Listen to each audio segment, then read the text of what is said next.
Hello and welcome to another Demon 212 We Review. Today I'm going to be taking a look at the Mad Dog McCree Gunslinger pack.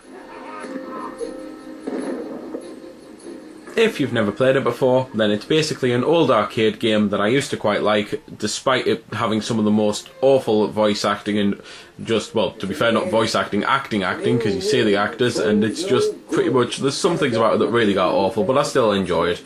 So I thought, might as well get this in as it was at budget price. At the start, you simply choose between one of the three games. I'll show off bits of each and I'll also mention what the differences are because they do change. If you've got more than one person with you, you can go on posse mode or you can go on rival mode. I will also show them off. I'll basically show posse mode for the next one, rival mode for the third one.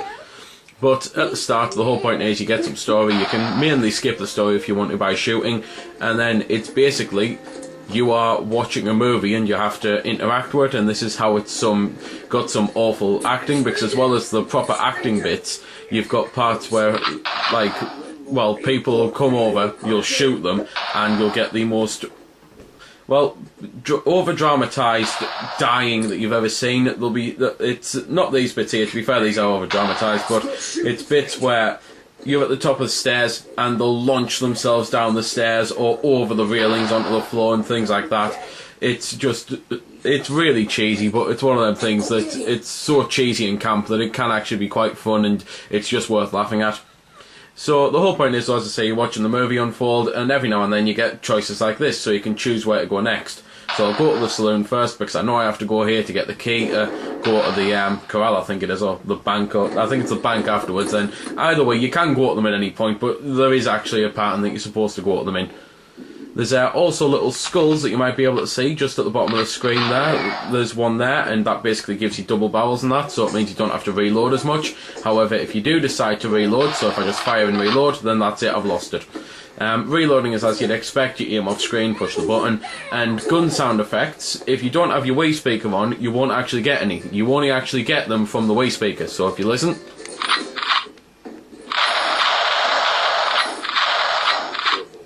There you go, hopefully you heard that.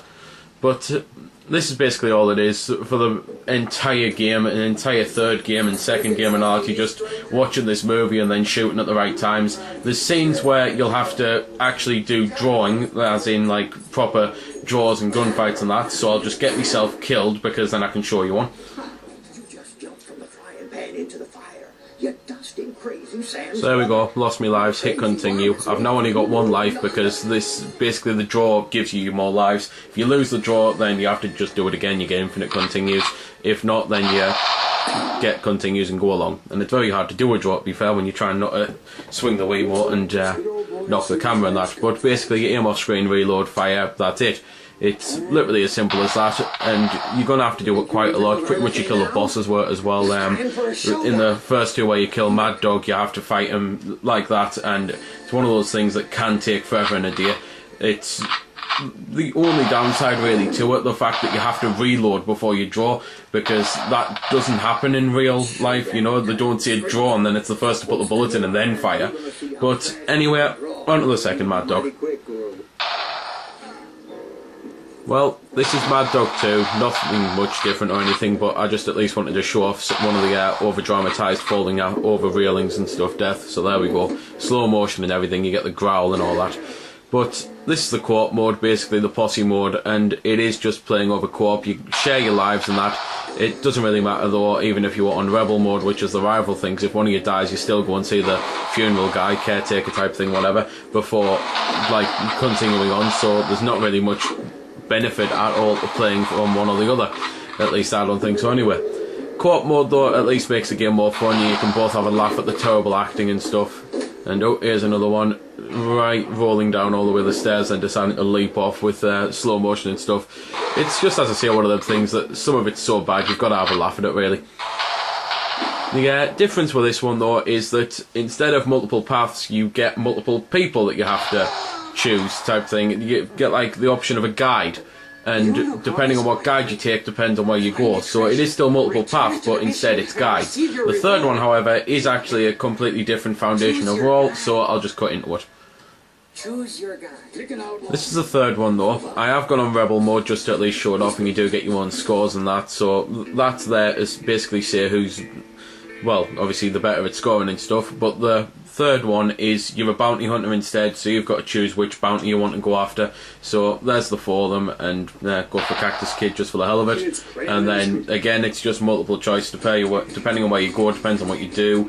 It's not exactly the same locations every time for all 4, it does differ, so there is some decent playability with it, but in all honesty, each of the games can be beaten in about 30 minutes, 40 minutes at a stretch, and that's only if you struggle on the shootout draw things, whatever they're called, I can never remember. Anyway though, that's pretty much it. It's one of those things, if you used to like playing it in the arcades, you'll probably have fun with it and have a laugh, but it's one of those that I honestly don't think many people will actually be happy with this, which is a shame because it still is one of my childhood memories of playing it, and it's the type of thing that nostalgia's made us buy it more than anything. So there we go then, that's been the review. I hope you've enjoyed it, or at least found it helpful. You might have noticed I didn't score the game. Well, that's because it's a matter of personal opinion, and yours may very well differ from my own. I'm just here to show you a bit about the game. If you like it or not, well, that's up to you. If you don't like it, or you do like it, feel free to comment. Also, if I haven't answered any of your questions that you may have had, I might have forgot something, or it might just be something obscure.